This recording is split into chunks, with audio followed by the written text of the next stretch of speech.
که آماده شده رو اینجوریه، زیرش رو روش میگیره خودشو، بعد بیان خالی میکنن توی این فرما رو روغن حیوانیه، رازیانه هم بهش میزنن، چنگ برد بزنن بعدش.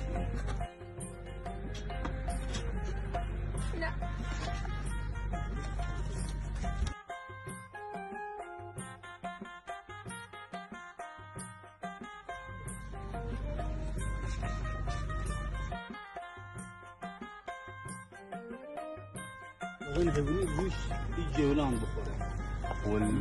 بله خیلی زیاد باشه. خوشمزگیش به اینجوره. حالا میخوایم بریم سراغ مزهش ببینیم چطوریه.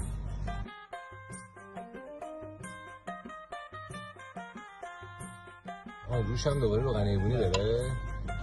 مزهش به روغن حیوانی. آره خیلی هم روغن میداره.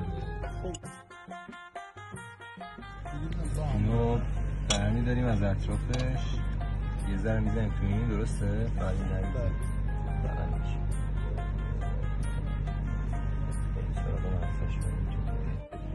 یه ترکیب طعمی جالب برش درست کردن، اونم با دوغ ترش طعمش کامل.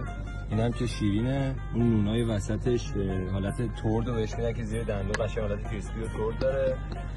بعد که میخورین شیرینیش هم